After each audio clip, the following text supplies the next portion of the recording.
What's up, guys? Welcome back to another video. And before we hop into any Chelsea related content, I just wanted to address the tragedy of this morning. So if you haven't heard, Diogo Jota and his brother Andre Silva tragically passed away in a car accident this morning.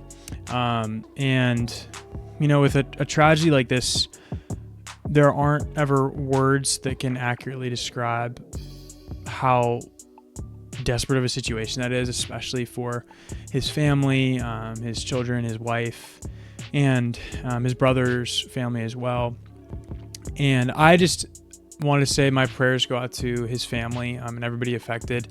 And ultimately, I just didn't feel right doing any kind of football content today without addressing that. So again, yeah, my prayers go out to him, and hopefully his family can find peace.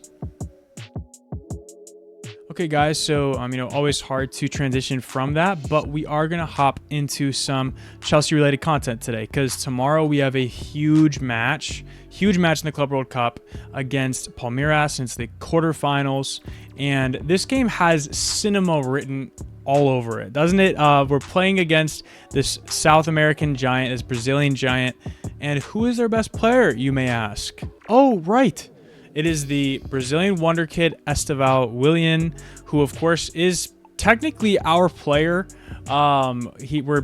We've signed him already, but we're letting him play out the Club World Cup with Palmeiras. And that's just funky and funny and odd. But don't underestimate what an amazing player he is. Like, the narrative is already there. I shouldn't be saying that, but you know what I mean. For us playing against him in a knockout game, craziness, absolute craziness. But what I want to do today is I wanted to just real quick, I want to look at what kind of football team is Palmeiras, how do they play, how will that affect us, and then I wanted to build a lineup together and just kind of look at my predicted lineup versus what I think Enzo Maresca might do, and we'll do a little score prediction. We'll call it a day. So let's go ahead and hop over to Palmeiras' style of play.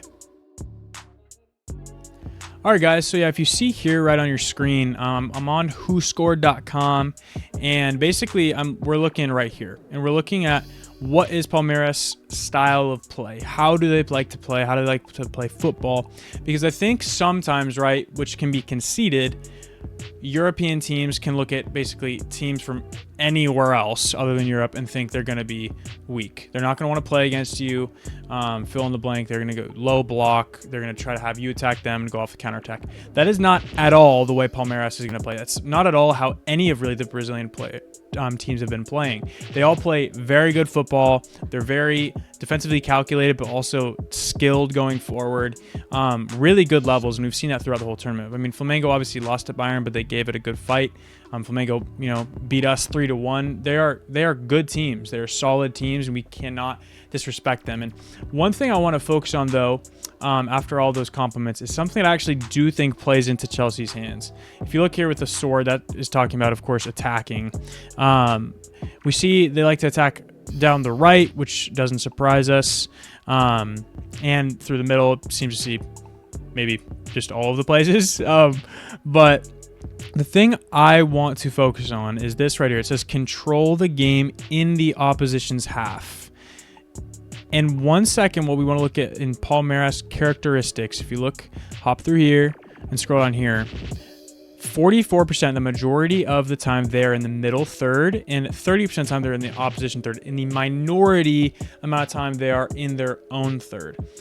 Why is that a big deal, you might ask? Why do I care about the fact that they like to have possession in the opposition half and they like to have the ball?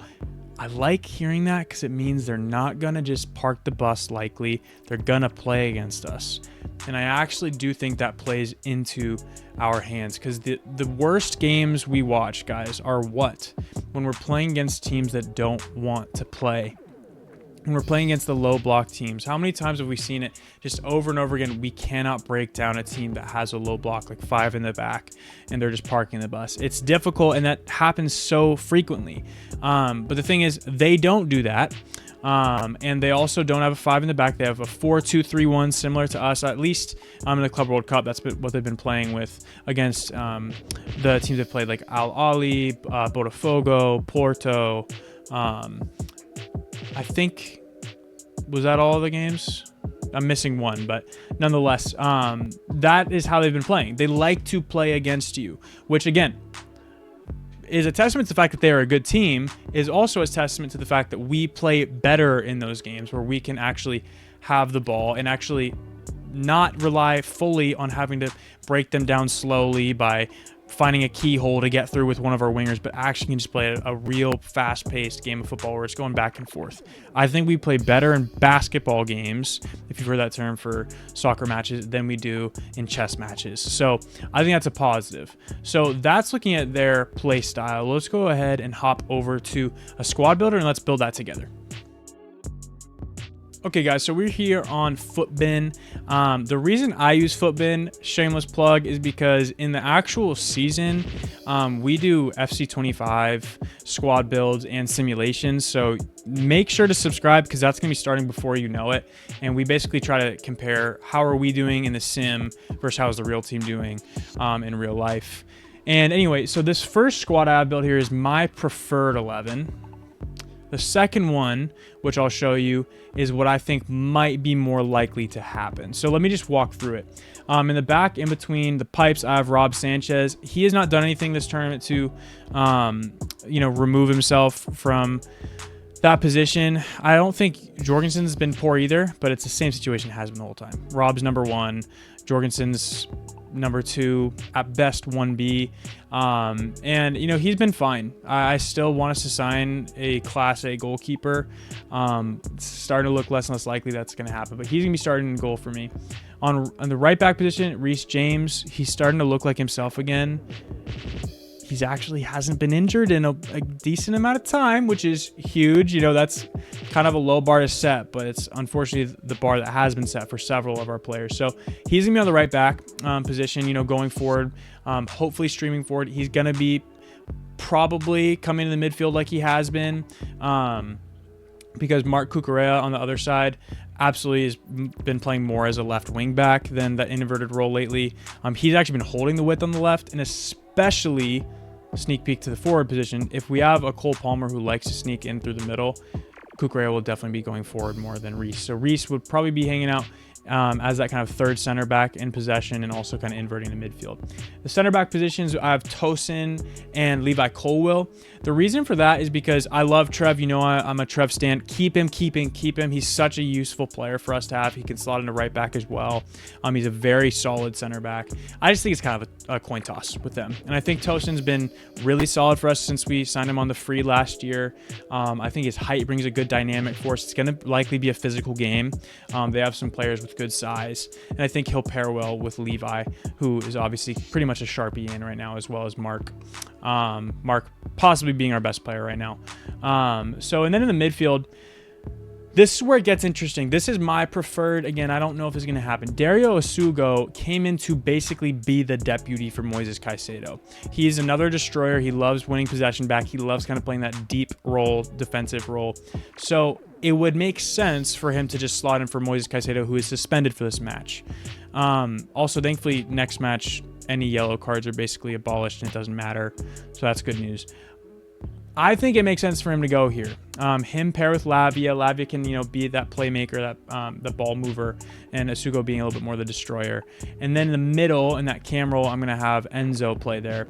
I think he's been absolutely gas lately. Like, believe me, I think I'm such a pro Enzo guy. If you're not right now, you're a hater. I don't care what you're saying. I'm just kidding. But definitely having Enzo there moving forward. And then on the wings, Pedro Neto, also a Sharpie in, best performer of this tournament.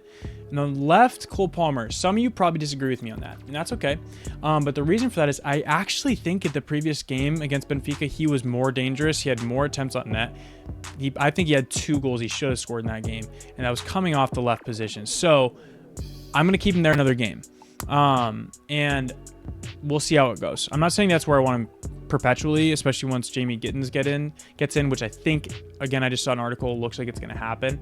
But that's who I want on the left position. And then through the center, Delap. Nico is back from a suspension. Maybe I'm just a hater. Maybe I'm being reactionary. I don't think he just automatically slots back in. I don't think he's deserved that. I think Delap's looked not amazing, but pretty solid so far. So I'd keep Delap in there. Nico will come off the bench, probably get a red card. I'm just kidding, but I have worries, okay, with his discipline right now. But anyway, that's my lineup. So my 11 is Rob Sanchez, and then Reese on the right, and the center back pairing of Tosin and Levi. Left back Mark Cucurella. The center mid positions held with Dario Sugo and Romeo Lavia, and then center Enzo, and then on the right Pedro Neto. On the left Cole Palmer, in the center Liam Delap. Now, real fast, the thing I think I could see happening alternatively, you see these couple players on the bench here. Joao Pedro, potentially, I've been hearing could start this match, would be crazy. He would likely slot in, I think. Whoa, don't mind that. Probably over here. What's going on? Sorry about that. Probably where Cole is, and then I think Cole would slide in where Enzo is, and then Enzo would go where Asugo is. I don't think he's going to start, though. I'd be very surprised. I do think the most likely other alternative would be Nani coming in on the left wing, and then probably these two switching here and seeing kind of more of a conventional setup that you've seen throughout this last season. Again, I just would like to see Asugo play because I think that's what we brought him in for. And even if it's early, and again, I do respect Palmeiras, I still don't think they're as strong as Premier League side opposition. So I think give him the time now. I'm aware it's win or die, but I'm just saying I think it makes more sense for Asugo to play. Also, I don't know what's going on with Nani. I hope he doesn't leave. If he goes to Arsenal, I'm going to puke in my pants. Sorry for that visual, but that's my honest reaction. I would hate it if he went to Arsenal. Go anywhere else if you're going to leave other than Arsenal and Tottenham. Go somewhere else if you're going to leave. But this is the alternative I think is most likely. I don't think Nico slots straight back into the starting lineup. Watch me eat my words. But those are the two different alternatives I think that could happen. So let me know what you guys think is going to happen. I think that we are going to win this game, and I actually think we're going to win 2-0. I'm a big guy for being too conservative and thinking it's going to be like 2-1, 3-2 type of thing. I think we've been playing much better on defense. I think we will continue that trend, and Palmeiras has not exactly been free scoring in this tournament. So I think it'll be a good game. I think it'll be very competitive, but I do think we're going to win 2-0. And I think the goal scorers are going to be Cole for 1, and I think Pedro Neto will continue his goal scoring form, and he will score as well. So that is my prediction. Let's go ahead and wrap this video up.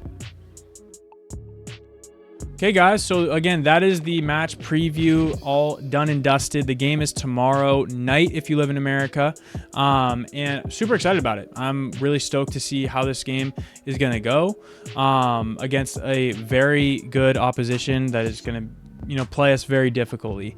Matchup to watch in this game, going to be absolute cinema, is going to be Mark Cucurella against Estevão Willian. It's going to be an amazing thing to watch. Our future player coming in, the amount of different things on his mentality in this game, playing against his soon, in days to be teammates, but also playing in his parent club. What kind of way can he leave the club? Could eliminate his future club. So many different narratives that are absolutely mad. I'm excited to watch that. What matchup are you excited for? Who do you think is going to win this game? Leave that down below. And guys, if you haven't already, go ahead and like this video. It's hugely helpful to the channel. And then subscribe if you haven't. We just do these videos real chill, basically weekly. So go ahead and join the fun. All right, guys, we'll up the blues. See you next week.